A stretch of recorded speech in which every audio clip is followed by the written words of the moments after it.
Hello everyone. आज का हमारा जो चैप्टर है वो क्या है? Chemical coordination and integration. Same unit है ह्यूमन फिजियोलॉजी। तो जैसे कि इसका नाम ही सजेस्ट कर रहा है, chemical coordination and integration. Coordination का क्या मतलब होता है कि कुछ एक बहुत ऑर्गेनाइज्ड सा कुछ है, और जहाँ पे केमिकल जो है उनको पूरी तरीके से मेंटेन कर रहे हैं। यहाँ पर बेसिकली हम किसकी बात करेंगे? हॉर्मोन्स की बात करेंगे। ये जो केमिकल वर्ड हम देख रहे हैं यहाँ पे, ये किसके लिए है इस चैप्टर में? हॉर्मोन्स के लिए। तो कैसे हॉर्मोन्स जो हैं वो डिफरेंट बॉडी पार्ट्स को मेंटेन करते हैं, कैसे वो कोऑर्डिनेट करते हैं, वो इस चैप्टर के अंदर हम पढ़ेंगे। तो ऐसा हम नहीं कह सकते कि सिर्फ हॉर्मोन्स जो हैं वही कंट्रोल करते हैं, वही मेंटेन करते हैं, ऐसा नहीं है। जो हमारी नर्वस सिस्टम है वो भी मेंटेन करती है, ठीक है। तो हम ये कह सकते हैं कि जो, और हॉर्मोन्स कहाँ से प्रोड्यूस होते हैं? एंडोक्राइन ग्लैंड से। एंडोक्राइन ग्लैंड्स किसको कहते हैं? वैसे ग्लैंड्स जिसके अंदर कोई डक्ट नहीं है ना, वो अपनी सिक्रीशन को डायरेक्टली कहाँ पोर करते हैं? ब्लड में। इसलिए हम इनको डक्टलेस ग्लैंड भी कहते हैं। They don't have ducts and they produce hormones, ठीक है। इनके जो केमिकल प्रोड्यूस होते हैं वो क्या होते हैं? हॉर्मोन्स होते हैं, जो कि कहाँ पे जाते हैं? डायरेक्टली ब्लड में, और थ्रू ब्लड वो डिफरेंट जो बॉडी पार्ट्स हैं वहां तक पहुंचते हैं। तो इसके पहले जो चैप्टर है वो एक्चुअली नर्वस वाला ही चैप्टर है। तो अगर नर्वस सिस्टम जो है वो हर जगह पे फैला हुआ है, बॉडी के हर पार्ट में नर्व जाते हैं, तो फिर इसकी क्या जरूरत है ना? वही कंट्रोल कर लेता। तो इसलिए हम ऐसा कह सकते हैं कि जो नर्वस टिश्यूज होते हैं वो बॉडी के हर पार्ट में इनर्वेट नहीं कर पाते हैं, है ना। तो वहां पर ऐसा तो नहीं है कि अगर वो इनर्वेट नहीं कर पा रहे हैं तो वहां के फंक्शंस कौन कंट्रोल करेगा? तो उसके लिए क्या इंट्रोड्यूस्ड हुआ? एंडोक्राइन ग्लैंड्स, जो कि हॉर्मोन्स को प्रोड्यूस कर रहे हैं, और वो किस में जा रहा है? ब्लड में ही जा रहा है। ब्लड तो हर जगह सप्लाई हो रही है, तो थ्रू ब्लड वो हर जगह चले जाएंगे। अब कुछ एक डिफरेंसेस हैं जो एनसीईआरटी में भी दे रखे हैं, तो वो हम जान लेते हैं कि इन दोनों के फंक्शंस में क्या डिफरेंस है। नर्वस सिस्टम क्या करता है कि आपने पढ़ा होगा कि जो नर्वस टिश्यू होती है वो एक तरीके की इलेक्ट्रिकल सिग्नल्स को भेजती है। हालांकि उसमें केमिकल सिग्नल्स भी होते हैं, बट इलेक्ट्रिकल सिग्नल की हम बात करें तो वो बहुत ही फास्ट होता है ना। बहुत ही फास्ट तरीके से वहां पर इंपल्स जो होती है वो मूव करती है। तो जो नर्वस कंट्रोल होगा वो क्या होगा? फास्ट होगा, बट वो शॉर्ट लिव्ड होगा, है ना। ड्यूरेशन जो होगी उसकी क्या होगी? कम होगी। उसके कॉन्ट्रास्ट में एंडोक्राइन है, ये क्या करता है कि इसकी ड्यूरेशन जो होती है वो काफी लंबी होती है, और ये हर जगह इनर्वेट करता है, ठीक है। और एंडोक्राइन ग्लैंड जो होती है, कुछ एक एंडोक्राइन ग्लैंड जो होती है वो बहुत तरीके से ऑर्गेनाइज्ड होती है बॉडी में, जो कि ये चैप्टर में पढ़ाने वाला है। पिट्यूटरी हो गई, थाइमस हो गई, पैंक्रियाज हो गई, एड्रिनल हो गई, है ना। ओवरी इन फीमेल्स और मेल्स में टेस्टिस जो हो गई, ये क्या होती है? ऑर्गेनाइज्ड होती है ना। और आपने ऐसा देखा होगा कि हॉर्मोन्स जो है सिर्फ क्या एंडोक्राइन ग्लैंड से प्रोड्यूस करते हैं? ऐसा है? नहीं है ना। तो वो क्या होती है? वो नॉन ऑर्गेनाइज्ड होती है। फॉर एग्जाम्पल आप किडनी को ले लो, है ना, वहां से भी तो हार्मोन प्रोड्यूस्ड होता है, रेनिन। आप लिवर ले लो, तो वो क्या हो गई? इनसे अलग वो कैसे हैं? क्योंकि वो नॉन ऑर्गेनाइज्ड है, स्कैटर्ड है, और ये क्या है? ऑर्गेनाइज्ड है। तो ऑर्गेनाइज्ड एंडोक्राइन ग्लैंड अगर आपसे पूछा जाए और उसके अंदर आपको किडनी, लीवर या फिर कुछ और ऑप्शन देके और इसमें से कोई एक दिया जाए, ओवरी दिया जाए, तो आप क्या टिक करोगे? ओवरी, क्योंकि ये क्या है? ऑर्गेनाइज्ड है ना। तो ये तो चैप्टर का एंटर हो गया। अब एक एक करके ना सारे ग्लैंड्स के बारे में पढ़ते हैं, ठीक है। यहाँ पर वही चीज लिखी हुई है कि जो एंडोक्राइन ग्लैंड्स होता है वो अपना सिक्रीशन कहाँ पे पोर करता है? ब्लड में। ये सारी लाइंस एनसीईआरटी की ही है ना। ये जो अभी मैंने बोला ये सारी चीजें यहाँ पर लिखी हुई है, ठीक है। तो इसमें ग्लैंड नहीं होता है, तो डकलेस ग्लैंड है। अगर उनको कभी क्वेश्चन फ्रेम करना हो तो वो एक केस सिनेरियो प्रेजेंट कर सकते हैं कि विच लैक्स ग्लैंड, और बहुत लंबा चौड़ा केस बनाया हुआ है। तो आपको सोचना है कि हमें किस चैप्टर में जाना है? एंडोक्राइन वाले चैप्टर में जाना है ना। तो थोड़ी थोड़ी जो बेसिक चीजें हैं वो आप देख सकते हो यहाँ पे। अब हम लोग पढ़ते हैं कि हॉर्मोन्स क्या होते हैं। इनकी डेफिनेशन बहुत सेल्फ एक्सप्लेनेटरी है, तो इसको बहुत ध्यान से पढ़ेंगे कि ये जो होती है हमारी प्राइमरी मैसेंजर्स कह सकते हैं, केमिकल मैसेंजर कह सकते हैं, इनके नेचर की वजह से। वो हम नेक्स्ट स्लाइड में देखेंगे कि क्यों कह रहे हैं। Hormones are non nutrients chemicals which act as intercellular messenger and are produced in trace amount. ये क्या कहना चाहता है इस डेफिनेशन से? एनसीईआरटी की डेफिनेशन है कि हॉर्मोन जो होते हैं हमारे क्या होते हैं? Primary messenger. प्राइमरी मैसेंजर मतलब पहला मैसेंजर जो सिग्नल को रिसीव कर रहा है ना। जैसे इलेक्ट्रिकल में क्या था? इंपल्स आ रही थी, वो हमारी सिग्नल थी, है ना। उसी से आप इसको कंपेयर करके पढ़ सकते हो अगर वो चैप्टर पढ़ रखा है तो। और ये जो होता है ट्रेस अमाउंट में प्रोड्यूस होता है। क्यों ट्रेस अमाउंट में प्रोड्यूस होता है? बॉडी ऐसा क्यों नहीं करती है कि एक बार में बहुत सारा हार्मोन प्रोड्यूस किया और उसको हम यूज कर रहे हैं? ऐसा नहीं होता है, क्योंकि अगर वो स्टोर होने लग जाएगी, बस एक हार्मोन जो होता है, जो इस डेफिनेशन का कॉन्ट्रास्ट तो नहीं है, इसीलिए वो चीज इसमें इंक्लूड नहीं करी गई है, कि जो थायराइड हार्मोन होता है वो बॉडी में स्टोर होता है ना।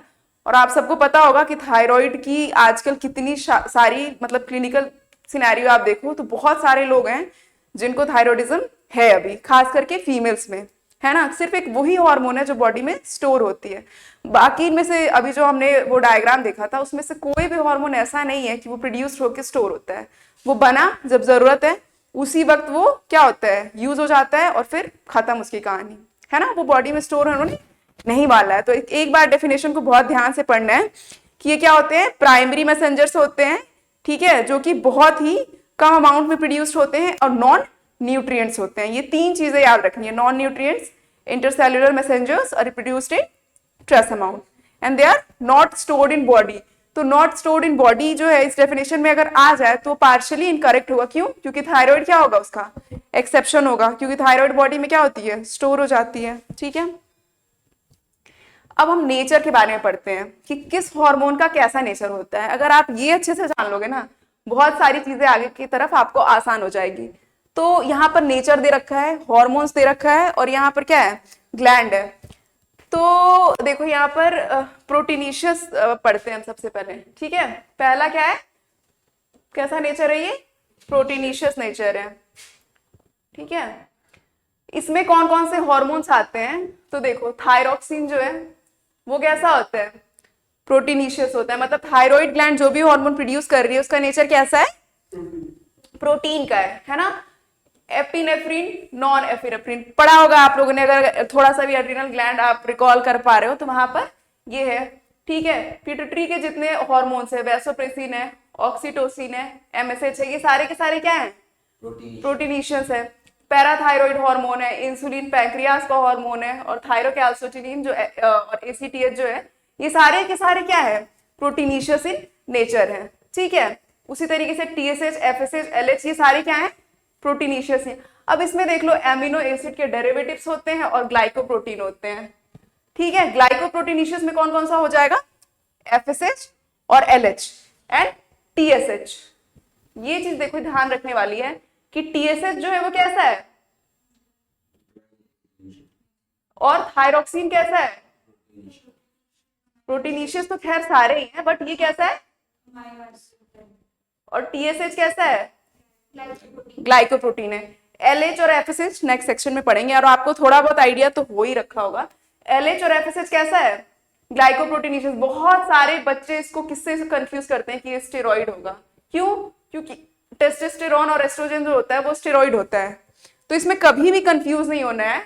प्यूटिटरी के जितने हॉर्मोन्स हैं मोस्टली क्या है, प्रोटीनिशियस हैं। तो एफएसएच और एलएच क्या हो गए, ग्लाइकोप्रोटीनिशियस हो गए। स्टेरॉइड्स में आ जाए एड्रिनल ग्लैंड के, जो एड्रिनल ग्लैंड है उसमें ग्लूकोकॉर्टिकॉइड्स, मेन ग्लूकोकॉर्टिकॉइड क्या होता है, कॉर्टिसोल, एल्डोस्टेरोन, ये सारे क्या आते हैं, स्टेरॉइड। तो स्टेरॉइड वाला सेक्शन आप याद कर लो, बाकी आप मोस्टली क्या कर देना है कि हाँ चलो प्रोटीनिशियस ही होगा। बस कुछ कुछ चीजें हैं जो ध्यान रखने वाली है। टीएसएच और थायरोक्सिन में 3 हार्मोन बताओ जो स्टेरॉइडल इन नेचर है, कौन कौन से हैं वो तुम्हारे, वो ग्लूकोकॉर्टिकॉइड्स हैं, एड्रिनल कॉर्टेक्स के सारे हार्मोन्स, और टेस्टोस्टेरोन और एस्ट्रोजन, ये कैसे हैं, स्टेरॉइड है। जबकि एड्रिनल मेड्यूला कैसा है, प्रोटीन है। हम एड्रिनल ग्लैंड पढ़ेंगे तो वहां पे पता चलेगा, बट एक इंफॉर्मेटिव चीज यहाँ पर है कि एड्रिनल कॉर्टेक्स के हार्मोन कैसे हैं, स्टेरॉइडल है, और मेड्यूला कैसा है, प्रोटीनिशियस है, ठीक है। अब थोड़ी सा चीजें हैं, ये आप ये सारे एनसीईआरटी में ही दे रखे हैं, तो वहां पर भी आप पढ़ सकते हो कि hormones are destroyed after use, that is hormones can not be stored in body. और थायरोक्सिन जो हमने भी पढ़ा था कि ये क्या है, एक्सेप्शन है, कि ये क्या होती है, बॉडी में स्टोर्ड होती है। अब हॉर्मोन्स के मॉलिक्यूल जो होते हैं वो वाटर सोल्यूबल भी होते हैं और फैट सोल्यूबल भी होते हैं, ठीक है। Liver and kidney separates hormone from, hormones are non antigenic, non specific, specific substance, usually hormones. ये देखो ये कह रहा है कि हार्मोन्स जो है, अभी हम इसका मैकेनिज्म पढ़ेंगे नेक्स्ट के नेक्स्ट सेक्शन में, कि वो कैसे काम कैसे करता है कि जिस भी ऑर्गन में, जैसे मान लो एक एग्जांपल के लिए हम लेते हैं कि यहाँ पर ये एक टारगेट टिश्यू है, ठीक है, और कहीं ये एक हार्मोन है ना, हमें इसमें ग्रोथ करवाना है, हम क्या चाहते हैं कि इस टिश्यू का ग्रोथ हो, है ना। तो ये हार्मोन कैसे काम करेगी, यहाँ पर एक रिसेप्टर बाइंड, यहाँ पर इसके सरफेस पे एक रिसेप्टर होगा। अब ये रिसेप्टर जो है वो इसके सरफेस पे भी बाइंड करके रह सकता है, या फिर जो इसका जेनेटिक मटेरियल है दैट इज योर न्यूक्लियस, वहां पे भी बाइंड हो सकता है। तो ये सारी चीजें बाद में डील करते हैं, पहले ऐसा मानो कि ये रिसेप्टर इसका सरफेस पे ही है, ये हार्मोन आएगा इसके साथ बाइंड करेगा, बट वो कभी भी इसके मेटाबॉलिक एक्टिविटीज में इंटरफेयर नहीं करेगा, वो बस क्या करेगा, इसमें चेंजेस कर देगा। चेंजेस यहाँ पे क्या है, इसमें ग्रोथ करवा देगा, उसकी मेटाबॉलिज्म से उसको कोई मतलब नहीं है, बस यहाँ पे वो रिसेप्टर आके बाइंड हुआ और इस सेल के अंदर वो क्या कराएगा, चेंजेस करा देगा, है ना। अब एक एक करके जो हमने बोला था, फर्स्ट स्लाइड में ही देखा था आपने कि जो हमारे ऑर्गेनाइज्ड एंडोक्राइन ग्लैंड्स हैं उसमें से पहला जो है वो क्या है, क्या है, पिट्यूटरी ग्लैंड, ठीक है। तो इसकी बेसिस पे अगर हम देखें तो ये कैसा है, कंप्लीटली एक्टोडर्मल है, ठीक है। अब ये कहां पर, इसकी सिचुएशन कहां पर होती है, तो सेलर टर्सिका जो स्फिनोइड बोन है ब्रेन में, ठीक है, वहां पर ये सिचुएटेड होती है। कहां पर होती है सेलर टर्सिका, आपको जो है ये याद रखना है ना, ये सेलर टर्सिका में सिचुएटेड होती है। अब ये डायग्राम को ध्यान से देखो, यहाँ पे आप देख पा रहे हो कि ये दो सेक्शंस हैं, ये कौन सी है, एंटीरियर पार्ट है और ये पोस्टीरियर पार्ट है। तो यही होता है कि जो पिट्यूटरी ग्लैंड होती है वो दो पार्ट में डिवाइडेड है। कौन कौन से पार्ट में, आगे वाला एंटीरियर और पीछे वाला पोस्टीरियर पार्ट है। अब क्या होता है कि एंटीरियर पार्ट पे थोड़ा हम फोकस करते हैं कि एंटीरियर, ये डायग्राम भी कहाँ गए, एनसीईआरटी में ही ये डायग्राम दिखेगा आपको। तो अब हम थोड़ा सा एंटीरियर पिट्यूटरी के पास चलते हैं, ठीक है, इसमें क्या क्या चीजें हैं।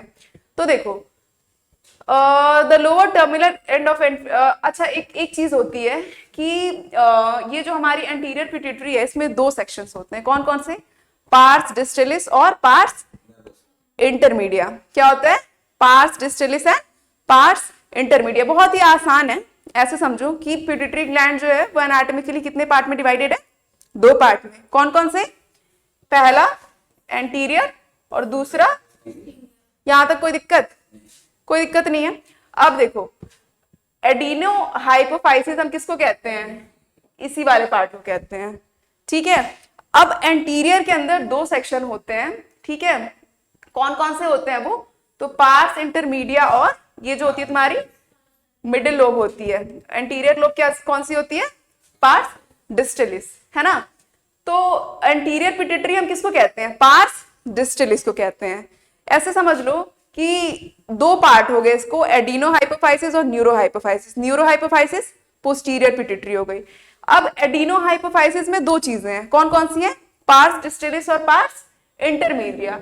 पार्स डिस्टलिस कौन सी है, तो यहाँ पे क्या दिख रहा है, पार्स डिस्टलिस, यहाँ पे इंटरमीडिया दिख रहा है, क्योंकि जो इंटरमीडिया है वो ह्यूमन में होता ही नहीं है। तो हम ऐसे कह सकते हैं कि एंटीरियर लोब और एडिनो हाइपोफाइसिस क्या है ना। क्या मतलब अगर एग्जाम में आए तो आपको पार्स इंटरमीडिया भी लिखना है, बट हम ह्यूमन के रिगार्ड में बात करें, जब इसमें होता ही नहीं है तो इसमें क्या बच गया, बस पार्स डिस्टलिस बच गया, ठीक है। अब ये पार्स डिस्टलिस जो होता है ये 7 हॉर्मोन्स को सिक्रीट करता है, उसके सारे नाम आपको टिप ऑफ टंग होने चाहिए, ठीक है। और एक हार्मोन जो होता है वो कौन सिक्रीट करता है, विच इज MSH। एक्चुअली यहाँ पे 6 हॉर्मोन्स होते हैं, इसको लेके टोटल कितने हो गए, 7 हो गए। बट एक बात बताओ, क्या इंटरमीडिया ह्यूमन बॉडी में प्रेजेंट है, नहीं है, तो ये हार्मोन भी कौन सिक्रीट करता है, डिस्टलिस, है ना, because intermedia is not present in human body. तो टोटल एंटीरियर पोर्शन होगा कितने हार्मोन सिक्रीट कर रहा है, 7 हार्मोन सिक्रीट कर रहा है। वो 7 हार्मोन्स कौन कौन से हैं, उनके क्या फंक्शंस है वो हम पढ़ते हैं, ठीक है। अब देखो, hypophyseal portal veins collect the blood from the hypothalamus and supply to the anterior pituitary. देखो यहाँ पे आप डायग्राम देख सकते हो, ये आपकी एंटीरियर पिट्यूटरी है और ये हाइपोथैलेमस है। ये हाइपोथैलेमस का क्या है, न्यूरॉन है ना। तो उसको पोस्टीरियर पिट्यूटरी में कौन लेके आ रहा है? ये देखो यहाँ पे पोर्टल सर्कुलेशन है, ये वाला, रुको इसको हम ग्रीन से हाईलाइट करते हैं। ये देखिए ये क्या है, जो ग्रीन से हाईलाइटेड है वो क्या है? पोर्टल सर्कुलेशन है। अगर नाम लिख के आए कि उसका क्या नाम है तो वो क्या होगा? Hypophyseal portal vein connection, portal vein. मतलब ये है कि जो एंटीरियर पिट्यूटरी है उसको कंट्रोल तो कौन कर रहा है? हाइपोथैलेमस ही कर रहा है। हॉर्मोन्स तो वहीं पर ही बन रहे हैं, बट वो हॉर्मोन्स के जो न्यूरॉन है वो डायरेक्टली इसमें लाके पोर नहीं कर रहे हैं। यहाँ पर एक इंटरमीडिएट सिस्टम प्रेजेंट है, and that intermediate system is hypophyseal portal vein. Portal का मतलब क्या है? ठहराव। यहाँ पर आके ये रुक गया है ना, जैसे लीवर में भी पढ़ा है ना हमने, वही पोर्टल यहाँ पे भी है। क्या है ये? ठहराव। पोर्टल का क्या मतलब होता है? पोर्ट करना, क्या करना? ठहराव होता है इसका मतलब। ठीक है, तो हाइपोथैलेमस से जो भी हॉर्मोन्स बन रहे हैं ये क्या हो रहे हैं? पोर्टल सर्कुलेशन के वाया कहाँ पे आ रहे हैं? एंटीरियर पिट्यूटरी में। और यहीं पे मैं तुम्हें एक और बात बताती हूँ, इस डायग्राम में देखो कितना क्लियर है कि ये न्यूरॉन जो है ये पोस्टीरियर पिट्यूटरी में तुम लोग देख रहे हो डायरेक्टली पोर कर रही है, इसमें कोई पोर्ट है नहीं है। तो जो पोस्टीरियर पिट्यूटरी है, क्या हम ऐसा कह सकते हैं कि वो डायरेक्टली किसके कंट्रोल में है? हाइपोथैलेमस के, है ना? वो बिल्कुल डायरेक्ट कनेक्शन में है। उसका न्यूरॉन ही यहाँ पे क्या कर रहा है? ऑब्वियस सी बात है कि यहाँ पर कुछ मॉडिफिकेशंस होंगे, ठीक है, वो हम नेक्स्ट सेक्शन में पढ़ेंगे क्या मॉडिफिकेशन हो रहे हैं। But in anterior lobe there is a portal circulation which is not present in posterior pituitary. ठीक है, यहां तक थोड़ा सा एक बार इस चीज को और देखते हैं पिट्यूटरी ग्लैंड के बारे में। कहां से ओरिजिनेट है ये? एक्टोडर्मल से। प्लेस्ड कहां पे है? Sella turcica of sphenoid bone, ethmoid bone, sphenoid bone पढ़ा है, वहीं पर ही उसकी एक बोनी कैविटी होती है विच इज सेला टर्सिका, है ना? अब एनाटॉमिकली देखें, दो पार्ट में डिवाइडेड है, adeno hypophysis and neuro hypophysis. Adeno hypophysis के दो पार्ट हैं, ठीक है। एडिनो हाइपोफाइसिस से क्या है? देखो ऐसे पढ़ते हैं, ये हमारी पिट्यूटरी है, ठीक है, ये कितने पार्ट में डिवाइडेड है? एडिनो हाइपोफाइसिस हो गई और क्या हो गई? न्यूरो हाइपोफाइसिस हो गई। अब इसमें क्या क्या है? पार्स डिस्टलिस और क्या है? पार्स डिस्टलिस जो होती है इसको हम क्या कहते हैं? एंटीरियर लोब, है ना? न्यूरो हाइपोफाइसिस को क्या कहते हैं? पोस्टीरियर लोब, है ना? अब पार्स डिस्टलिस जो है इसको, इसका ये पार्स इंटरमीडिया जो है ह्यूमन बॉडी में प्रेजेंट नहीं होती है। तो एंटीरियर लोब और एडिनो हाइपोफाइसिस क्या एक ही चीज हुई, है ना? इसमें कौन से हॉर्मोन्स? 6 हॉर्मोन्स यहां से सीक्रेट होते हैं और एक एमएसएच जो होता है यहां से सीक्रेट होता है। पर ह्यूमन बॉडी में एंटीरियर पिट्यूटरी कितने हॉर्मोन सीक्रेट करती है? यहां तक कोई दिक्कत? ठीक है, एक ही करती है। न्यूरो हाइपोफाइसिस में 2 हॉर्मोन्स होते हैं, वैसोप्रेसिन, एडीएच, और दूसरा ऑक्सीटोसिन। ठीक है, टोटल 9 हॉर्मोन्स याद करने हैं पिट्यूटरी के। 7 ह्यूमन के रिगार्ड में, 7 जो है कौन कर रही है? Anterior pituitary. 2 जो है वो कौन कर रही है? Posterior pituitary. अब एक एक करके पढ़ते हैं इसके हॉर्मोन्स कौन कौन से हैं। चलो देखो, hormone secreted by adeno hypophysis और एंटीरियर पिट्यूटरी। ये वर्ड कहीं पे मिले ना, ट्रॉफिक, ऐसे समझ लो, ऐसे याद करने में बता रही हूँ। ट्रॉफी, ट्रॉफी किसको मिलती है? जो उन्नति करता है, जो ग्रोथ करता है ना? तो ट्रॉफिक वर्ड अगर कहीं पे भी आए ना तो उसका क्या मतलब है? ग्रोथ है वहां पे। हमेशा इस बात को याद रखना, पूरी बायोलॉजी में मतलब यही है तो हर जगह यही होगा, ऑब्वियस सी बात है। ट्रॉफिक का क्या मतलब होता है? ग्रोथ करना, ठीक है। तो इसको हम लोग क्या कहते हैं? सोमैटोट्रॉफिक कहते हैं या फिर ग्रोथ हार्मोन कहते हैं। कौन प्रोड्यूस करता है ये? Anterior pituitary. तो पहला हार्मोन जो हम 7 पढ़ने जा रहे थे उसमें से पहला हार्मोन क्या है? Growth hormone. ग्रोथ हार्मोन क्या करेगा? बॉडी को ग्रो करवाएगा। बॉडी अगर ग्रो करे उसके लिए सबसे पहले क्या ग्रो करना चाहिए? बॉडी के बोन्स ग्रो करने चाहिए, तभी तो आपकी हाइट ज्यादा बढ़ेगी, है ना? तो देखो ये क्या करता है? इनलार्जमेंट ऑफ बोन्स, ठीक है। तो अब इसमें क्या होगा? कैसे ये बढ़ेगी? माइटोसिस होगा, है ना? और नंबर जो होगा वो इंक्रीज होगा। अब इसका मेटाबॉलिज्म पे क्या इफेक्ट है? मेटाबॉलिज्म में कौन कौन सी चीजें हम पढ़ेंगे? कार्बोहाइड्रेट, प्रोटीन और फैट। तो ग्रोथ हार्मोन को हम क्या कहते हैं कि ये डायबिटोजेनिक हार्मोन है। क्या है? डायबिटोजेनिक हार्मोन है। डायबिटोजेनिक हार्मोन कहने का क्या मतलब होता है कि ये जो कार्बोहाइड्रेट्स हैं, जो शुगर है, उनके कंटेंट को बढ़ाता है ना। अब मुझे एक बात बताओ, डायबिटिक पर्सन जो होते हैं उनके बॉडी में जो शुगर होती है वो कहां पर प्रेजेंट होती है कि हम कहते हैं कि अरे यार इसका तो शुगर लेवल बढ़ा हुआ है, कहां पर मेजर करते हैं शुगर? ब्लड में। तो वेनेवर कोई भी हार्मोन्स अगर ब्लड में प्रेजेंट है, ठीक है, अब एग्जाम्पल के लिए हम शुगर को लेते हैं, कार्बोहाइड्रेट को लेते हैं, तभी वो क्या होगा? डायबिटोजेनिक होगा। अगर वो सेल्स कंज्यूम कर रहे हैं तो वो कभी डायबिटोजेनिक नहीं हो सकता है। वो सेल्स अगर उसको यूज कर ले रहे हैं वो ब्लड में रहेगा ही नहीं, तो वो डायबिटोजेनिक नहीं होगा। तो मतलब इसका मतलब क्या है कि इसका ग्रोथ हार्मोन का शुगर पे क्या असर पड़ रहा है? ये ब्लड में उनके कॉन्सेंट्रेशन को बढ़ा रहा है। प्रोटीन को ये क्या करता है? एनाबॉलिक एक्शन होता है प्रोटीन में, मतलब प्रोटीन को जोड़ने का काम करता है, फैट को तोड़ने का काम करता है। और ऑलमोस्ट सारे हार्मोन्स का यही फंक्शन है। कुछ ना कुछ कहीं पे थोड़ा सा ऑल्टर मिल जाएगा कि कोई प्रोटीन को तोड़ रहा है, कोई लिपिड्स या फिर फैट्स को जोड़ रहा है, बट मोस्टली यही होगा कि डायबिटोजेनिक है ना। लाइपोलाइसिस करवा लें। लाइसिस वर्ड का क्या मतलब होता है? लाइसिस मतलब तोड़ना, और जेनेसिस मतलब क्या होता है? जेनेसिस का क्या मतलब होता है? बनना। कोई भी प्रोडक्ट का फॉर्म होना इज जेनेसिस। अगर कहीं पे जैसे लिख दे ग्लूकोनियोजेनेसिस, मतलब ग्लूकोज का किसी नए सब्सटेंस से, प्रोटीन से अगर बॉडी को जरूरत पड़ी तो उनसे बनना इज क्या है? ये जेनेसिस होगा। जैसे ग्लूकोनियोजेनेसिस।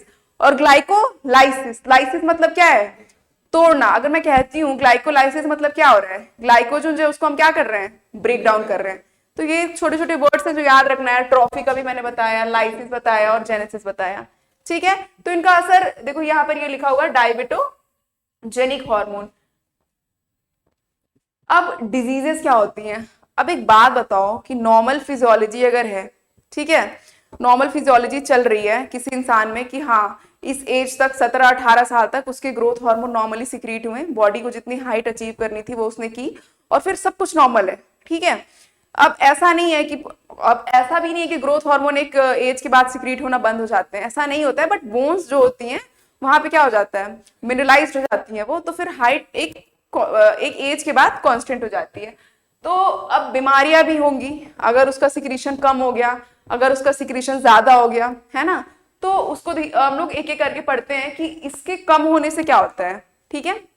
तो देखो यहाँ पर क्या है? Hyposecretion of STH. एसटीएच क्या है? यहाँ पर एसटीएच है क्या मतलब? सोमैटोट्रॉफिक हार्मोन। अब देखो ये क्या होता है कि डेफिशिएंसी चाइल्डहुड में भी हो सकती है और एडल्टहुड में भी हो सकती है। अगर मान लो कि चाइल्डहुड में होती है या फिर मान लो एडोलेसेंस में भी होती है, तो हम क्या कहते हैं उसको? ड्वार्फिज्म कहते हैं। तो ड्वार्फिज्म जो डिफेक्ट होती है वो किसकी होती है? उसको हम लोग कहते हैं एटिलियोसिस, अगर वो प्यूटिट्री की वजह से हो रही है। ड्वार्फिज्म अगर ग्रोथ हार्मोन की वजह से कोई बच्चा जो है वो बहुत छोटा हो रहा है तो उसको हम क्या कहते हैं? एटिलियोसिस। एटिलियोसिस हम कब कहेंगे? जब उसकी बॉडी में सारी की सारी फिजियोलॉजी बिल्कुल नॉर्मल है ना, कोई उसको बीमारी नहीं है, किसी क्रॉनिक इलनेस से वो जूझ नहीं रहा है, बस उसकी जो पिट्यूटरी है वहां से ग्रोथ हार्मोन अबटमेंट जितना आना चाहिए सफिशिएंट अमाउंट में उतना नहीं आ रहा है, तो वो क्या हो जाएगा? एटिलियोसिस हो जाएगी। Dwarfism due to pituitary is known as ateliosis. Dwarfism किसी और डिजीज की वजह से हुआ है ना। जैसे ही कोई बच्चा है उसकी जीन्स ही वैसी है ना, उसके घर में सब लोग ड्वार्फ हैं, तो उसको क्या हम कहेंगे एटिलियोसिस? नहीं कहेंगे, क्योंकि भाई वो तो जेनेटिक है। तो अगर प्यूटिट्री डिफेक्ट की वजह से हो रहा है, मतलब अगर ग्रोथ हार्मोन की कमी से इंसान जो अगर वो ड्वार्फ हो रहा है तो उसको क्या कहेंगे? एटिलियोसिस कहेंगे। Clowns of circus such as dwarfs they are known as midgets. इसको क्या कहते हैं? मिडजेट्स कहते हैं। अच्छा एक बात देखो, अगर थायराइड ग्लैंड नेक्स्ट सेक्शन में पढ़ेंगे, थायराइड ग्लैंड से भी अगर उसका हाइपोसिक्रेशन हो जाता है तो वहां पे भी हाइट जो होती है वो छोटी होती है, पर उनका ये होता है कि उनकी जो इंटेलिजेंसी होती है उस पर भी क्वेश्चन मार्क होता है ना। उनकी आईक्यू जो होती है वो भी लो होती है थायराइड वाले। सेक्सुअलिटी में भी कहीं ना कहीं उनके फर्क पड़ता है। बट ये जो मिडजेट्स होते हैं और ये एटिलियोसिस होती है, इनकी सिर्फ ग्रोथ कम होती है, इनकी आईक्यू कम नहीं होती है, सेक्सुअलिटी भी इनकी बिल्कुल परफेक्ट होती है। तो ये डिफरेंशिएट करना है कि पिट्यूटरी की वजह से वो ड्वार्फिज्म आई है या फिर थायराइड की वजह से आई है। और भी वैसे बहुत सारे केसेस हैं, पर यहाँ पे ये 2 केसेस बिल्कुल ध्यान रखना है, ठीक है। इनकी आईक्यू जो होती है वो बिल्कुल नॉर्मल होगी, ठीक है। सेक्स हार्मोन्स जो होंगे वो भी बिल्कुल सही अमाउंट में ही रिलीज हो रहे होंगे, बस इनकी हाइट कम है। जैसे लोग नहीं कहते कि यार इसमें सब कुछ बहुत अच्छा है, बस इसकी हाइट कम है ना। तो वो हाइट किसकी वजह से कम है? ग्रोथ हार्मोन की वजह से कम है। क्या कहेंगे उस टर्म को? एटिलियोसिस, ठीक है। अब देखो हाइपर सिक्रीशन, अगर ग्रोथ हार्मोन जो है ज्यादा सिक्रीट होने लग जाए, ठीक है। अब मुझे एक बात बताओ कि अगर आपका ग्रोइंग पीरियड है, कितना ग्रोइंग पीरियड, मान लो तुम 15-17 साल, लड़कियों का मान लो 15-16, लड़कों का मान लो 18, है ना। इस पीरियड में अगर ग्रोथ हार्मोन बिल्कुल सफिशिएंट अमाउंट में सिक्रीट हो रहा है ना, और आपकी जेनेटिक कॉन्स्टिट्यूशन भी बहुत सही है, तो आप अच्छी खासी ग्रोथ को अचीव कर पाओगे। बट अगर एक बात बताओ मुझे कि ग्रोइंग पीरियड में ही अगर ग्रोथ हार्मोन का कुछ लोचा हो गया, या तो वो घट गया या तो वो बढ़ गया, तो क्या हो गया? उससे बहुत सारी डिजीजेस हो सकती हैं। अभी हमने हाइपोसिक्रेशन में पढ़ा, क्या होता है अगर ग्रोथ हार्मोन कम हो जाए तो क्या दिखता है? ड्वार्फिज्म। अगर पिट्यूटरी की वजह से कम है तो कौन सा टर्म यूज करेंगे उसके लिए? एटिलियोसिस, ठीक है। अब अगर ऐसी सिचुएशन आए कि हाइपर सिक्रेशन होने लग जाए, कब? चाइल्डहुड में। उस वो बच्चा जो है वो ग्रोइंग पीरियड में ही होगा, उसके जो बोन्स हैं वो बिल्कुल ग्रो करने के फेजेस में ही है। अब ग्रोथ हार्मोन और ज्यादा मिलने लग जाए, वो क्या करेगा कि उसके बोन्स जो हैं वो डिस्प्रोपोर्शनेट करेंगे, मतलब उनका प्रोपोर्शन जो है वो बिल्कुल सही नहीं रहेगा। मतलब अपर बॉडी और लोअर बॉडी का जो रेशियो है वो बिल्कुल गड़बड़ हो जाएगी। पैर उसके बहुत लंबे हो जाएंगे बॉडी के हिसाब से। तो उस बीमारी को हम क्या कहते हैं? जाइगनेटिज्म। क्या कहते हैं उसको? जाइगनेटिज्म। इसमें जो रेशियो होती है अपर और लोअर बॉडी की, वो क्या होगी? बिल्कुल ही घट जाएगी, क्योंकि लोअर बॉडी जो होगी उसकी क्या होगी? मतलब वो ऐसा एक बहुत ही अजीब सा जो स्ट्रक्चर है वो देखने को मिलेगा। मतलब वो लंबा तो होगा, बट उसकी जो स्ट्रक्चर होगी वो बिल्कुल ऐसे नहीं होगी कि रणबीर कपूर दिख रहा है, बिल्कुल नहीं। मतलब पैर बहुत लंबे दिख रहे हैं और अपर बॉडी बहुत छोटी दिख रही है, बहुत ही अजीब सा स्ट्रक्चर होगा। मतलब वो एक्सेप्टेबल नहीं होगा सोसाइटी के हिसाब से, है ना। रेशियो पूरी खराब हो जाएगी, नहीं खली भी नहीं। अब अगर एक्सेस ग्रोथ हार्मोन तुम्हारे एडल्टहुड में हो रहे हैं, मतलब आपकी जो ग्रोइंग पीरियड है वो खत्म हो गई है, ठीक है। अब आप एडल्टहुड में पहुंच गए हो, और तब भी ग्रोथ हार्मोन जो है वो सिक्रीट होते ही जा रहे हैं, होते ही जा रहे हैं, तो उस सिचुएशन को हम क्या कहेंगे? एक्रोमेगाली। जहां पे आप ये फोटो देख सकते हैं, इस बेचारे का शक्ल देखो आप, ये क्या हो गया है कि इसकी फेसेस जो है वो कितनी इनलार्ज हो रखी हैं। देखो यहाँ पे कौन कौन सी चीजें इनलार्ज होती हैं? Bones of face, vertebral column, forelimbs, ठीक है। ये सारी चीजें जो होती हैं इनलार्ज हो जाएंगी। बेचारे का वर्टेब्रल कॉलम वो भी बढ़ चुका है। चेहरा सोचो, इंसान की एस्थेटिक कितनी इंपॉर्टेंट होती है उसके लिए, उसमें भी डिसफिगरमेंट्स हो गए हैं, उसका चेहरा भी बढ़ रखा है, वो बहुत ही अजीब सा ऐसे से दिख रहा है, ठीक है। और अगर इसको हमने टाइम पे ट्रीट नहीं किया तो इससे डेथ भी हो सकती है। So it's a serious complication. सिर्फ हंसना नहीं है ना, इसको देख के सिर्फ हंसना नहीं है, ये सीरियस कॉम्प्लिकेशन है। अगर अनटाइमली चेक हुआ तो डेथ हो सकती है। तो इसमें 3 चीजें क्या क्या हो रही हैं? जो फेस का बोन है वो भी क्या हो रहा है? इनलार्ज हो रहा है। जो वर्टिब्रल कॉलम है वो भी क्या हो रहा है? इनलार्ज हो रहा है। और 4 लिम्स जो है वो भी क्या हो रहे हैं? इनलार्ज हो रहे हैं। इस डायग्राम में देख सकते हो आप। अब देखो, जो भी ग्लैंड हमें पढ़ने हैं ना, उन सबको कंट्रोल कौन करता है? हाइपोथैलेमस ही करता है। तो हाइपोथैलेमस ने क्या किया है कि पिट्यूटरी को अपना असिस्टेंट बनाया, बोला कि सुन, मैं ये हार्मोन्स बना रहा हूं, तुझे दे रहा हूं, तुम बाकियों को कंट्रोल करो, ठीक है। तो अब देखो, जैसे ये क्या है? टीएसएच है, थायराइड स्टिमुलेटिंग हार्मोन्स, या फिर थायरोट्रॉफिक। ट्रॉफिक का फिर क्या मतलब है? ठीक है, उस हार्मोन को ग्रो करने में मदद कर रहा है। स्टिमुलेटिंग का क्या मतलब है कि थायराइड हार्मोन जो है उसको बनाने के लिए क्या कर रहा है? स्टिमुलेट कर रहा है, एक इंपल्स का काम कर रहा है, इसलिए इसका नाम क्या है? थायराइड स्टिमुलेटिंग हार्मोन, या फिर टीएसएच, है ना। और थायरोट्रॉफिक का मतलब क्या हो गया? वही बात हो गई, बस नाम याद रखना है कि अगर ये नाम उन्होंने दे दिया तो फिर कंफ्यूज नहीं होना है, क्या है ये? टीएसएच ही है। तो ये क्या करता है कि जो थायराइड ग्लैंड है उसके सिक्रीशन में हेल्प करवाता है। कहाँ पे? थायराइड ग्लैंड पे एक्ट करेगा कौन? टीएसएच। टीएसएच क्या करेगा? थायराइड ग्लैंड पे जाके एक्ट करेगा, है ना। और फिर क्या सिक्रीट कराएगा वहां से? Thyroid gland. तो इसको ये टीएसएच जो है वो कहां से रिलीज हो रहा है? रिलीज कहां से हो रहा है? पिट्यूटरी से। मतलब ऐसा समझ लो कि ये हाइपोथैलेमस है, ठीक है। इसने अपना असिस्टेंस किसको बना रखा है? पिट्यूटरी को, कि तू सारे हार्मोन सिक्रीट कर, 1 2 3 4 5, और अपने रिस्पेक्टिव ग्लैंड को क्या कर? कंट्रोल कर। जैसे कि अभी हम लोग बात कर रहे हैं टीएसएच की, टीएसएच किसको कंट्रोल करेगा? इसका इसका कहां पर सिक्रीशन होगा?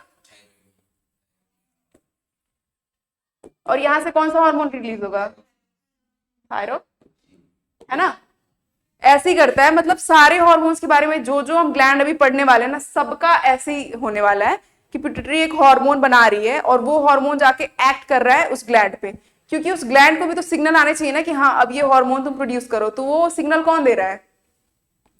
पिट्यूटरी दे रही है। वैसे इसका बॉस कौन है? करवा कौन रहा है सब कुछ, है ना? तो नेताजी कौन है? हाइपोथैलेमस ही है। ये तो बेचारा छोटा मोटा विधायक है, ठीक है। अब देखो, एड्रिनोकॉर्टिकोट्रॉपिक हार्मोन क्या है ये? ACTH। क्या ये? ACTH, A for adrenocorticotropic hormone. मुझे एक बात बताओ, इसके नाम से तुम्हें पता लग गया होगा कि कहाँ पे एक्ट करेगा ये? कहाँ पे एक्ट करेगा ये? एड्रिनल ग्लैंड पे, और मोस्टली कहाँ पे? कॉर्टिकल, ठीक है। अब देखो, इसमें जो होता है मिनरलोकॉर्टिकॉइड्स के बारे में हमने पढ़ा है, हालांकि ये तो कॉर्टेक्स ही सिक्रीट करती है एल्डोस्टेरॉन, बट इसका जो काम होता है वो हमने पढ़ा था एक्सक्रीशन में कि रेनिन जो होता है, रेनिन के सिक्रीशन से ये एक्टिवेट होता है, ठीक है। तो उसका मोस्टली इसको सिक्रीट करने का काम कौन करवाता है? रेनिन ही करवाता है। वैसे ऐसा नहीं है कि एसीटीएच नहीं करवाता, ये भी करवाता है, बट ज्यादा इफेक्टिव कौन करवाता है? रेनिन करवाता है, ठीक है। तो एड्रिनोकॉर्टिकोट्रॉपिक हार्मोन, बात क्लियर है नाम से? ये कहां पे एक्ट करेगा? एड्रिनल ग्लैंड पे, ठीक है। टीएसएच कहां पे एक्ट करेगा? थायराइड ग्लैंड में। अब हम लोग पढ़ते हैं फॉलिकल स्टिमुलेटिंग हार्मोन्स। फॉलिकल कहां पर प्रेजेंट होते पता है आप लोगों को? ओवरी के अंदर जो ओवम बन रहा होता है उसमें बहुत सारे उसके स्टेप्स हैं, तो उसी में से एक स्टेप से ये लिया गया है, फॉलिकल्स बनते हैं वहां पर, ठीक है। तो ये फॉलिकल, इसको हम क्या कहेंगे? एफएसएच। आप बता सकते हो एफएसएच का नेचर कैसा है? ये हार्मोन है, कैसा नेचर है इसका? Is it steroid? अगर आपको पता है तो आप बताना, ठीक है, कमेंट्स करके कि इसका नेचर क्या है। वंश, क्या है इसका नेचर? ठीक है, वंश बताएगा इसका नेचर क्या है। अब देखो, एफएसएच जो है ये मेल्स और फीमेल्स में दोनों में सिक्रीट होता है ना? ऐसा मानते हैं बहुत, मतलब ऐसा कंफ्यूजन हो जाता है जब हम रिप्रोडक्शन पढ़ते हैं ना कि एफएसएच जो है वो सिर्फ फीमेल्स में होता होगा, है ना, और एलएच जो है वो सिर्फ मेल्स में होता होगा। ऐसा बिल्कुल भी नहीं है। ये दोनों ही हार्मोन्स दोनों ही फीमेल्स और मेल्स में पाए जाते हैं, बट डोमिनेंट कौन कर रहा है कि ये फीमेल और ये मेल है, वो कैसे हम देख पाते हैं? तो देखो, ये जो हार्मोन्स है यहाँ पर, ठीक है। अच्छा चलो इसको नेक्स्ट सेक्शन में पढ़ते हैं, पहले यहाँ पर ही पढ़ लेते हैं कि इनका क्या क्या यूज है। तो एफएसएच जो है वो क्या करवाता है? स्पर्मेटोजेनेसिस करवाता है, और फीमेल में क्या करवाता है? oogenesis कराता है। मतलब कहने का ये मतलब है कि जो दोनों एग्स हैं उनको फॉर्म करने में हेल्प करता है। तो मेल के अंदर क्या बनता है? स्पर्म बनता है, तो वो क्या प्रमोट करता है? स्पर्मेटोजेनेसिस। फीमेल्स के अंदर क्या बनता है? तो कभी भी ये नहीं कहना है कि एफएसएच जो है वो सिर्फ फीमेल में है। कहोगे कभी ऐसा? अब नहीं कहोगे ना। एफएसएच जो है वो दोनों में प्रोड्यूस्ड होता है, मेल में भी और फीमेल्स में भी। अब हम बात करते हैं कि अब देखो, एस्ट्रोजन हार्मोन जो होता है, अब मुझे बताओ एस्ट्रोजन का नेचर क्या होता है? स्टेरॉइडल नेचर होता है। एफएसएच कैसा है? प्रोटीन है।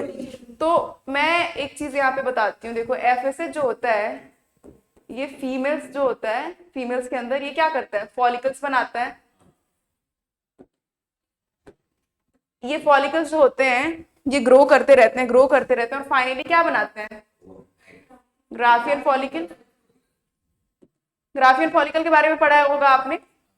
यहां से एक हार्मोन सिक्रेट होती है, क्या होती है वो? ये क्या है तुम्हारी? ये है तुम्हारी फीमेल हार्मोन से। ये कहां से सिक्रेट हो रहा है? बेसिकली ग्राफियन फॉलिकल से। तो एफएसएच ने किस पे एक्ट किया? फॉलिकल्स पे। उसने एक ऐसे फॉलिकल ग्रो करते करते एक फाइनल स्टेज पे पहुंचा है जिसको हम क्या कह रहे हैं? ग्राफियन फॉलिकल कह रहे हैं। वहां से क्या रिलीज हो रहा है? एस्ट्रोजन रिलीज हो रहा है ना? ये यहां तक हमने कर लिया। अब जो हमारी नेक्स्ट स्लाइड है वो देखते हैं हम क्या करते हैं, एलएच के बारे में पढ़ते हैं। तो एलएच का आपने पढ़ा होगा, जब आपने मेंस्ट्रुअल साइकिल पढ़ी होगी, एलएच सर्च पढ़ा है? कब होता है एलएच सर्च? लास्ट में नहीं होता, बीच में होता है 14 डेज पे। जब क्या होता है वहां पे? ओव्यूलेशन होता है ना? As a result of this corpus luteum is formed. ये सारा मेंस्ट्रुअल साइकिल अगर पढ़े हो आप तो उसको वहां से आप रिकॉल कर सकते हो कि कॉर्पस ल्यूटियम फॉर्म होता है, hormone progesterone which is secreted bye corpus luteum, so stimulated by LH. देखो फीमेल में क्या था, जैसे हम एफएसएच की बात कर रहे थे, उसने क्या किया, फॉलिकल बनाया। फिर फाइनली कौन से फॉलिकल पे हम फोकस कर रहे हैं? ग्राफियन फॉलिकल्स पे। वो क्या बना रहा है? एस्ट्रोजन बना रहा है। अब एलएच का काम फीमेल में क्या है कि वो जो ग्राफियन फॉलिकल के बाद फाइनली जो ओवम बना होगा वो रिलीज हो जाता है कब? 14 डेज पे, है ना? और उसके 9 दिन बाद क्या बनता है? कॉर्पस ल्यूटियम बनता है। और कॉर्पस ल्यूटियम जब रप्चर होता है तो क्या निकलता है? प्रोजेस्टेरॉन। आ रही है बात समझ में? यहां पे एफएसएच से फाइनली क्या मिल रहा है? एस्ट्रोजन। किससे? ग्राफियन फॉलिकल से। अब उसी तरीके से एलएच जो है वो क्या करवाएगा? ओव्यूलेशन करवाएगा। यहां से बहुत सारे ग्राफियन फॉलिकल के बाद जितने भी और प्रोसेसेस होंगे, फाइनली ओवम बनेगा ना। तो वो ओवम का बनने का क्या मतलब, क्यों बन रहा है वो ओवम? नेचर का क्या कॉल है कि वहां पर स्पर्म आए और वो फर्टिलाइज हो, है ना? तो स्पर्म आने के लिए ओव्यूलेशन तो होगा ही होगा, है ना? मतलब ओवम जो होगी वो रिलीज होगी फीमेल ट्रैक्ट में, ठीक है? ओव्यूलेशन होता है कौन से दिन पे? 14वें दिन पे, है ना? उसके 9 दिन बाद क्या बनता है? कॉर्पस ल्यूटियम बनता है। यहां से क्या निकलता है? प्रोजेस्टेरॉन। तो हमने एलएच और एफएसएच का दोनों का फंक्शन देख लिया इंडिविजुअली कि फीमेल में क्या करता है। एलएच क्या करवाता है? ओव्यूलेशन करवा के कॉर्पस ल्यूटियम से प्रोजेस्टेरॉन बना दिया। और एफएसएच क्या करता है कि फॉलिकल्स पे एक्ट कर करके ग्राफियन फॉलिकल से क्या कर दिया इसने? एस्ट्रोजन बना दिया। यहां तक कोई दिक्कत है फीमेल्स में? अब मेल्स का पढ़ते हैं कि मेल्स में इसके क्या क्या रोल है, ठीक है? तो देखो एलएच जो था हमने पढ़ा था कि ये स्पर्मेटोजेनेसिस को क्या करवाता है, सॉरी एफएसएच जो है वो क्या करवाता है? स्पर्मेटोजेनेसिस को प्रमोट करता है। लेकिन एलएच जो है इसका फंक्शन, जब आप वो चैप्टर पढ़ोगे रिप्रोडक्शन, उसमें बहुत अच्छे से दे रखा है एनसीईआरटी में, आप वहां से भी गो थ्रू कर सकते हो। इसको हम लोग कहते हैं ISH, ICSH, interstitial cell stimulating hormone. ये बात वहां पे बहुत अच्छे से एक्सप्लेन की गई है कि इसका ये नाम क्यों है, ठीक है ना? कि कौन से सेल्स इसको सिक्रीट करते हैं और क्या नाम है। इसको अगर हम यहाँ पे डिस्क्राइब करेंगे तो ये बहुत ज्यादा बड़ी वीडियो बन जाएगी, जो कि नहीं बनाना है। तो इसको आप वहां से देखना, ठीक है? कि ये क्या क्या क्या करवाता है। इसका हम दूसरा नाम भी दे सकते हैं, लीडिक सेल्स हैं, ठीक है? और मतलब यहाँ पे समराइज करके हम ये कह सकते हैं कि ये कौन से हॉर्मोन्स को प्रोड्यूस करवाते हैं? मेल हार्मोन जो क्या है तुम्हारा, जो कि जो मेल नेचर है जिसकी वजह से डिफाइंड है, वो किसकी वजह से डिफाइंड है? अगर किसी इंसान में, किसी लड़के में ये हार्मोन बहुत ज्यादा हो जाती है, कैसा होता है वो लड़का? बहुत ही ज्यादा अग्रेसिव, है ना? यही है इस हार्मोन की खासियत, ठीक है? तो मेल कैरेक्टर को कौन डिफाइन करता है? टेस्टोस्टेरोन। फीमेल कैरेक्टर को कौन डिफाइन करता है? Estrogen. And both of these hormones है स्टेरॉइडल, ठीक है? स्टेरॉइडल नेचर है इनका। और जबकि एफएसएच और एलएच कैसे हैं? प्रोटीनिशियस हैं। तो बेसिकली आप ऐसे देख सकते हो कि एफएसएच और एलएच दोनों कौन से हार्मोन है? प्यूटिट्री के हार्मोन है।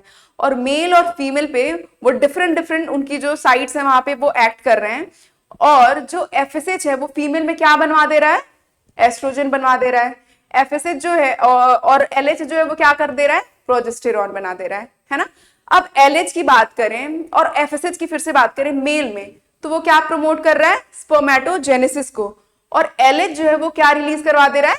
टेस्टोस्टेरोन, ठीक है? इसको हम यहां पर ना समराइज करते हैं, एफएसएच और एलएच का काम। एफएसएच और एलएच। अब आप बताओगे फीमेल और मेल, ये फीमेल में क्या करवाता है? एफएसएच oogenesis को प्रमोट करता है। ग्राफियन फॉलिकल से क्या निकालता है? एस्ट्रोजन। और क्या करता है ये? फीमेल का चलो हो गया। मेल में ये क्या करता है? स्पर्मेटोजेनेसिस को प्रमोट करता है। कहां पे एक्ट करता है इसको? और क्या कहते हैं? हाँ, यहाँ पर स्पर्मेटोजेनेसिस का हो गया। चलो अब एलएच की बात करते हैं। ये फीमेल में क्या करता है, एलएच फीमेल में क्या करवाता है, ओव्यूलेशन। क्या कहते हैं उसको, एलएच सर्च। कब हो रहा है, तो ये क्या करवाता है, एलएच सर्च ही मैं लिख देती हूँ, ठीक है। ये क्या करवाता है, ओव्यूलेशन। ओव्यूलेशन के बाद क्या बनता है, कॉर्पस ल्यूटियम। क्या निकलता है वहां से। अब मेल का बताओगे, मेल में ये क्या करता है, लिडिक सेल्स पे एक्ट करता है, लिडिक सेल्स पे, इसीलिए इसको इंटरस्टिशियल, जब वो डायग्राम देखोगे ना उसमें बहुत अच्छे से दे रखा है ह्यूमन रिप्रोडक्शन का। और यहां से क्या निकलता है, तो ये टेस्टोस्टेरॉन, प्रोजेस्टेरॉन और एस्ट्रोजेन ये कैसे हैं, एफएसएच कैसे हैं, है ना। तो जो प्यूटिटरी के हार्मोन है वो बेसिकली कैसे हैं, प्रोटीनिशियस हैं, ठीक है। अब हम लोग पढ़ते हैं दूसरा, हमारा जो छठवां हार्मोन है वो क्या है, प्रोलैक्टिन या फिर लैक्टोजेनिक। लैक्टोजेनिक कहने का क्या मतलब है, लैक्टोजन को प्रोड्यूस करवाता है, ठीक है। और इसका दूसरा नाम भी हम कह सकते हैं ल्यूटियोट्रोफिक। फिर से देखो ये ट्रॉफिक वर्ड हर जगह आ रहा है। ट्रॉफिक का मतलब क्या हो रहा है ना। और जेनिक का मतलब क्या हो रहा है, जेनेसिस, बनाना। तो देखो प्रोलैक्टिन क्या होता है, रिस्पॉन्सिबल फॉर लैक्टेशन, है ना, मिल्क फॉर्मेशन इन पोस्टपार्टम आफ्टर डिलीवरी इन विमेन। तो जो प्रोलैक्टिन होता है वो मेमोरी ग्लैंड के अंदर क्या काम करवाता है, मिल्क फॉर्मेशन का काम करवाता है हमेशा ना। ये प्रोलैक्टिन और ऑक्सीटोसिन में, ठीक है, और आगे भी पढ़ेंगे मेमोरी ग्लैंड में कैसे कैसे वो काम कर रहा है, वो याद रखना है। तो अभी हम प्रोलैक्टिन पढ़ रहे हैं तो ज्यादा कंफ्यूज होने की जरूरत नहीं है। ये क्या करवाता है मेमोरी ग्लैंड में, मिल्क फॉर्मेशन। हमेशा क्या याद रखना है इस बात को, मिल्क फॉर्मेशन करता है ये। आगे पढ़ेंगे तो कंफ्यूज नहीं होना है इसमें। मिलेनोसाइट्स एमएसएच के बारे में पढ़ते हैं कि एमएसएच क्या करता है। तो पहले तो ये मिडिल लोब सीक्रेट करता है एमएसएच। एंटीरियर एडिनोहाइपोफाइसिस का जो दो पार्ट था ना, पास डिस्टेलिस और मीडिया। तो ये मिडिल वाला लोब जो है उसको तो हम एंटीरियर लोब कह रहे थे, किसको, डिस्टेलिस को। इसको क्या कह रहे हैं, मिडिल लोब कह रहे हैं। पोस्टीरियर लोब तो खैर न्यूरोहाइपोफाइसिस है। तो ये जो मिडिल लोब है ये क्या सीक्रेट करता है, मिलेनोसाइट्स, है ना। बट ये क्या इंसानों में पाया जाता है, नहीं पाया जाता। और स्टॉप, यहाँ पर तो हम इंसानों के बारे में ही पढ़ रहे हैं। तो इसको कौन सीक्रेट करेगा, एंटीरियर लोब जो है वो ही सीक्रेट करेगा, किसको, एमएसएच को। तो ह्यूमन के केस में ये कहां से सीक्रेट होगा, पार्स डिस्टलिस से, ठीक है। इसका क्या फंक्शन होता है, तो बेसिकली ना ये स्किन कलर को कलर के लिए ये ज्यादा इसका ये फंक्शन करता है लोअर इन्वर्टिब्रेट्स में, है ना। हायर इन्वर्टिब्रेट्स में इसके फंक्शंस पे थोड़ा सा अभी भी डाउट है। बट वैसे तुम कर सकते हो कि जो एमएसएच है ना ये क्या करता है, मेलेनिन पिगमेंट होता है। मेलेनिन पिगमेंट के बारे में पढ़ा है आप लोगों ने कि हमारी जो स्किन की कलर होती है, अगर हम ये कहें कि हमारी स्किन की कलर वो बहुत डस्की है, इसका क्या मतलब है कि मेलेनिन पिगमेंट जो है वो बहुत ज्यादा है। और जितना फेयर कॉम्प्लेक्शन है मतलब मेलेनिन पिगमेंट क्या है, कम है। जैसे अगर हम ब्रिटिशर्स को देखें या फिर अमेरिकन को देखें, उनकी स्किन जो होती है वो बहुत ज्यादा फेयर होती है। पर अगर आप उनको करीब से देखोगे उसमें बहुत ज्यादा रेडनेस दिखाई दे रही होती है ना। तो उसमें यही होता है कि उसमें मेलेनिन पिगमेंट जो होती है उनकी स्किन में बहुत कम होती है। और मेलेनिन पिगमेंट एक तरह की प्रोटेक्शन है, हमारे स्किन को बचाती है यूवी रे से या फिर जितने भी हार्मफुल चीजें हैं उनसे बचाती है। तो हमारा जो कॉम्प्लेक्शन है वो डस्की होने का क्या कारण है, हमारे अंदर मेलानिन पिगमेंट जो है मानसी के अंदर थोड़ा सा कम है, ठीक है। तो ये मेलानिन पिगमेंट जो है जिसके में जितना ज्यादा है वो उतना ज्यादा डस्की है। और इसका जो फंक्शन है वो बिल्कुल मेलाटोनिन पीनियल बॉडी सिक्रीट करती है उसके बिल्कुल अलग है। ऐसे आप कर सकते हो यहाँ पर, ये एग्जाम्पल के लिए है कि अगर एमएसएच की बात करें और इधर मेलाटोनिन की बात करें, ये टर्म याद रखना, मेलाटोनिन अभी हमने पढ़ा है, इसको याद रखना, भूलना नहीं है। एमएसएच क्या करता है कि मेलेनिन पिगमेंट को चारों तरफ फैला देता है, ऐसे फैला दिया। ये क्या है, ये क्या है तुम्हारा मेलेनिन पिगमेंट है, इसने इसको चारों तरफ फैला दिया तो हमारा कलर क्या हो गया, डस्की हो गया, ठीक है। जैसे ही हम धूप में निकलते हैं तो हम देखते हैं कि नॉर्मल जो टेम्परेचर नॉर्मल टाइम से हमारा कलर जो है वो ज्यादा डल हो गया। क्यों, क्योंकि हाँ टैनिंग, वेरी गुड। तो ये ब्लड का सॉरी बॉडी का एक एडेप्टेशन है कि जो सन रेज हैं उससे बचाने के लिए वो क्या करती है, मेलेनिन पिगमेंट को फैला देती है, मतलब एमएसएच ऐसा कर देता है। और मेलाटोनिन क्या करता है, एमएसएच को एक जगह लाके कॉन्सेंट्रेट कर देता है, ठीक है। तो एमएसएच और मेलाटोनिन जो है वो एंटागोनिस्टिक होते हैं एक दूसरे के, है ना। और एक और मैं वर्ड बताती हूँ, सिनर्जिस्टिक और एंटागोनिस्टिक। एंटा का मतलब ही समझ में आ रहा है कि ऑपोजिट है, दो बच्चे एक दूसरे के बिल्कुल ऑपोजिट हैं। तुम लोग डिसाइड कर लो कौन एंटागोनिस्टिक है और कौन सिनर्जिक है। हाँ देखो डिसाइड हो गया। तो एंटागोनिस्टिक क्या करते हैं, बिल्कुल ऑपोजिट रहेंगे। अगर मान लो वंश ने कहा कि ये खिड़की खोलनी है तो श्रेया कहेगी नहीं बंद ही रहेगी आज, तो तुम दोनों क्या हो गए, बिल्कुल एंटागोनिस्टिक हो गए। और सिनर्जिक का क्या मतलब होता है कि दो लोग मिलके एक ही काम को और ज्यादा कोऑर्डिनेट करें। जैसे श्रेया और मानसी कि अगर खिड़की बंद नहीं हो रही है, श्रेया कहेगी रुक जा कर्टन लगा देती हूँ बिल्कुल अच्छे से, बिल्कुल कहीं से भी लाइट कोई हवा नहीं आनी चाहिए, है ना। तो सिनर्जी का क्या मतलब हुआ, दो लोग साथ में काम करने के। अच्छा तू कर रहा है रुक जा मैं भी तेरे साथ चलता हूँ, इसको बहुत अच्छे से करता हूँ। जैसे श्रेया और मानसी और वंश और श्रेया क्या करते हैं, एंटागोनिस्टिक काम करते हैं, ठीक है। और एंटागोनिस्टिक का बेस्ट एग्जाम्पल जो हम सबकी जुबान पे रहता है वो क्या है, इंसुलिन और,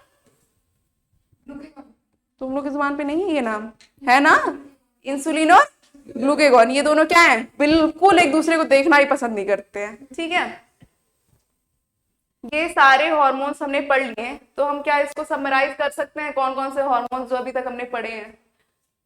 एंटीरियर वाले, एंटीरियर से पोस्टीरियर पिट्यूटरी जो है, सॉरी एंटीरियर पिट्यूटरी जो है वो कौन कौन से हार्मोन सिक्रीट कर रही है, एक बार आप बता सकते हैं उन सातों हार्मोन्स के नाम समराइज करने के लिए। पहला क्या है,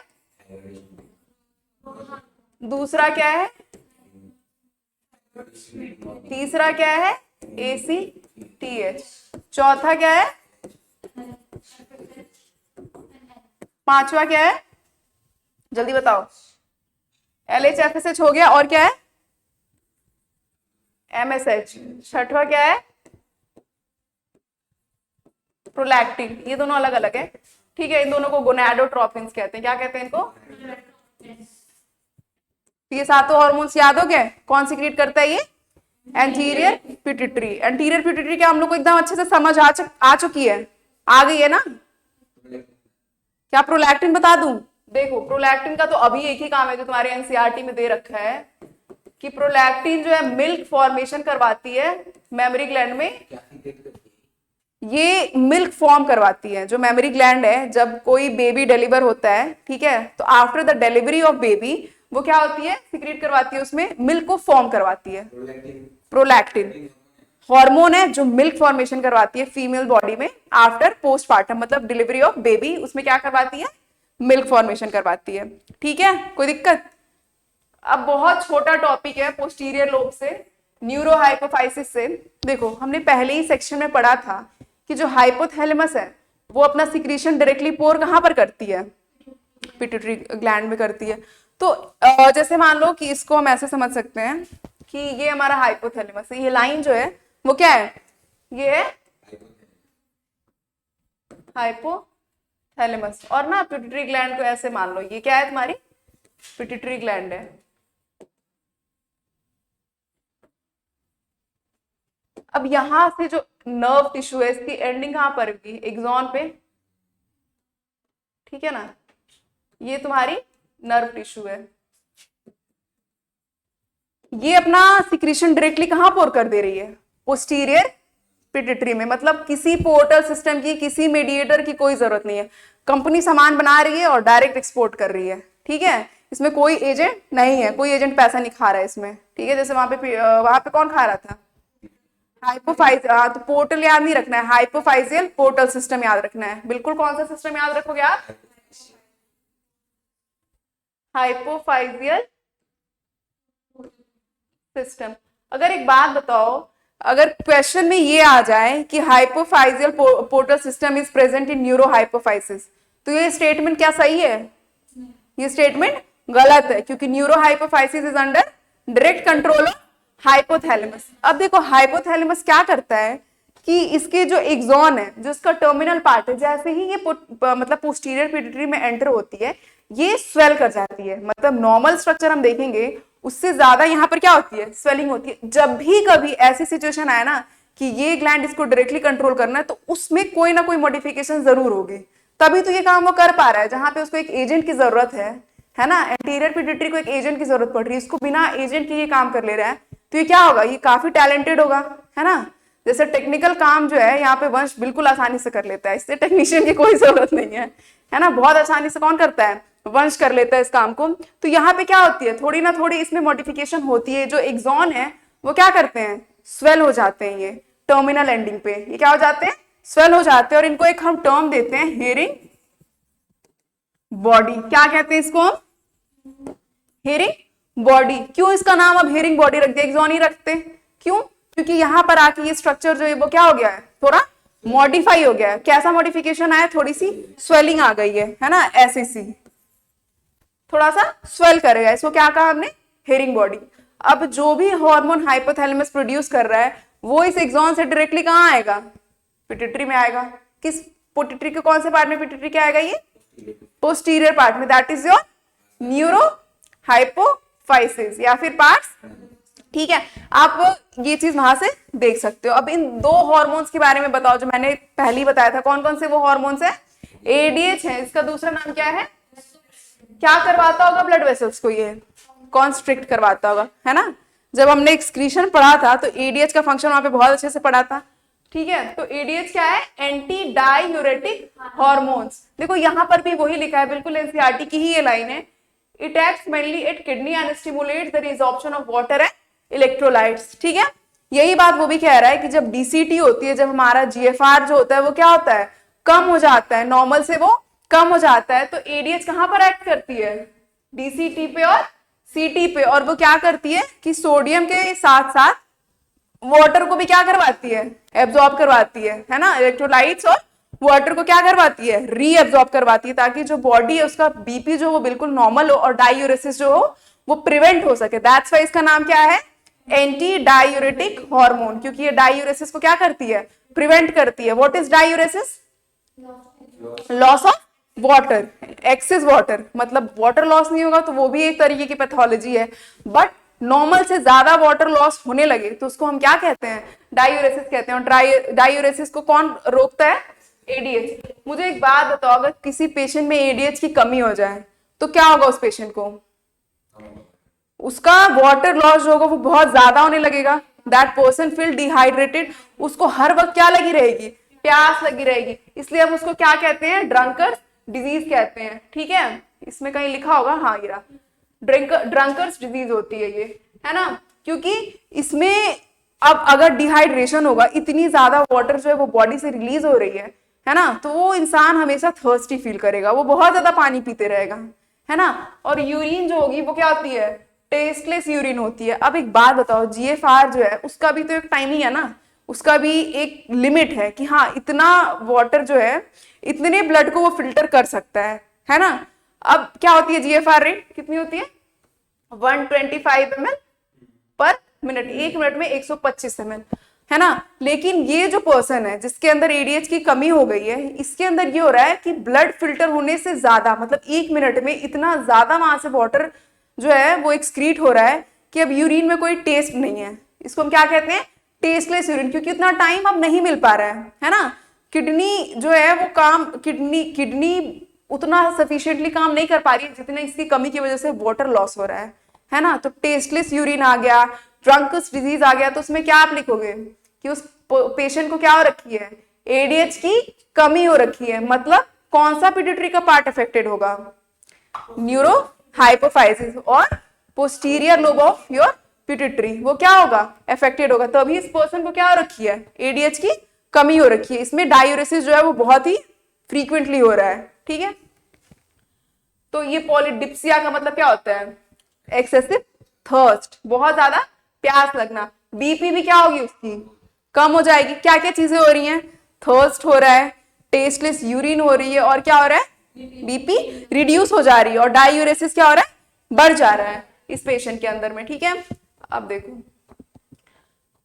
अब हम लोग पढ़ते हैं जो दूसरा हार्मोन है ऑक्सीटोसिन, और इसका दूसरा नाम है पिटोसिन, ठीक है। ऑक्सीटोसिन के बारे में ये कहा जाता है कि ये मेन हार्मोन होता है जो पार्चुरेशन में हेल्प कराता है। मतलब जब बेबी की डिलीवरी हो रही होती है तो यही हार्मोन एक्ट करता है। ये कैसे एक्ट करता है कि यूट्रस के जो मसल्स होती हैं ये उसमें कॉन्ट्रैक्शन करवाता है, जिसको हम कहते हैं ना लेबर पेन होना स्टार्ट हो गया है, तो ये यूट्रस को कॉन्ट्रैक्ट करवाता है। एक बार यूट्रस कॉन्ट्रैक्ट हुआ तो आपने ऐसे पढ़ा होगा एनसीईआरटी की, ये लाइन है कि signal sent from fully developed foetus and placenta, है ना। तो जब ये सिग्नल जाती है तो ये हार्मोन क्या करता है, और वाइग्रस कॉन्ट्रैक्शन कराने लगता है। मतलब एक बार कॉन्ट्रैक्शन हुआ तो बॉडी ये नहीं सोचती है कि यार एक बार कॉन्ट्रैक्शन हो रखा है तो अब रोक देते हैं, ऐसा नहीं होता है। क्योंकि क्या करना है, प्लेसेंटा पूरी तरीके से ग्रो, सॉरी जो फीटस है वो पूरी तरीके से ग्रोथ हो रखी है उसकी, तो अब उसको क्या करना है, बॉडी से बाहर निकालना है। तो ये हार्मोन क्या करता है, वाइग्रस कॉन्ट्रैक्शन करवाने लगता है, किसके अंदर, यूट्रस के अंदर। तो इसलिए इसको हम क्या कहते हैं कि ये मेन पार्चुरेशन हार्मोन है। It stimulates uterine wall at last moment of gestation period which is your pregnancy. Due to this uterine contraction labour pain start just before child birth, ठीक है। और ये क्या करवाता है कि this hormone is secreted by pituitary glands of mother and at the time of parturition oxytocin hormones contract the myoepithelial cells present at the sites of alveoli of memory gland, thus it helps in ejection, so it is called milk let down hormone। देखो prolactin क्या करवा रहा था, milk formation करवा रहा था। इसका क्या काम है, एक तो ये यूट्रस के वॉल के, यूट्रस में भी कहां पे, मायोएपिथेलियम पे, है ना, कहां पे एक्ट करता है, मायोएपिथेलियम को कॉन्ट्रैक्ट करवाता है।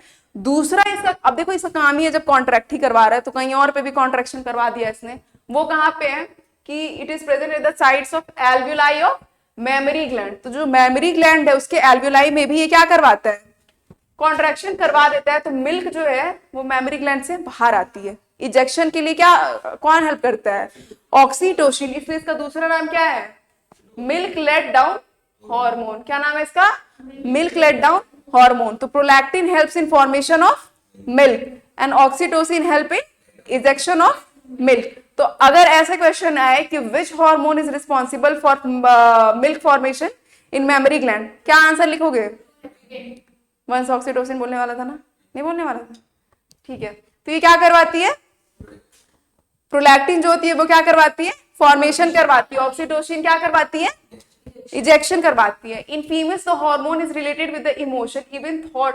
मतलब फीमेल जो होती हैं जब उनके बेबी की डिलीवरी हो जाती है तो वो बेबी की क्राई सुन के भी ना मिल्क जो होता है वो बाहर आ जाता है मेमोरी ग्लैंड से।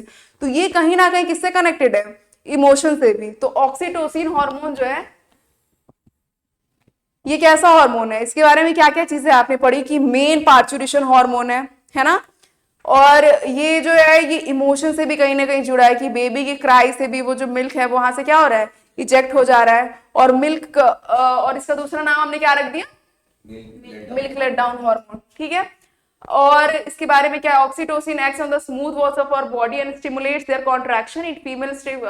ये वही बात दे रखी है कि वाइग्रस कॉन्ट्रैक्शन जो है वो करवाता है कब, फीमेल बॉडी में जब चाइल्ड बर्थ होता है और मिल्क के इजेक्शन में यूज होता है। तो चाइल्ड बर्थ और मिल्क इंजेक्शन के लिए कौन रिस्पॉन्सिबल है, ऑक्सीटोसिन। अब हम लोग पढ़ते हैं हाइपोथैलेमस के बारे में।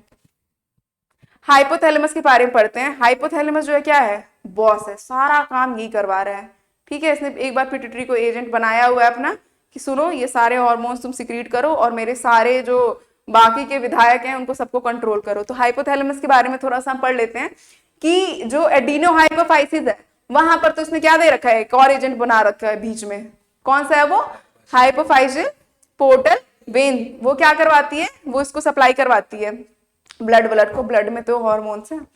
और जो पोस्टीरियर पिट्यूटरी है वो क्या करवाती है, ये इसको डायरेक्टली ही सप्लाई करता है। अब बताओ, अब कुछ चीजें ऐसी होती हैं कि हाइपोथैलेमस के पास ना ये पावर है कि वो पिट्यूटरी को अगर हार्मोन प्रोड्यूस करवा सकता है ना तो उसको रोक भी सकता है ना, कि देखो ज्यादा हीरो मत बनो, बॉस मैं ही हूं, तुम्हारी चाबी मेरे हाथ में ही है।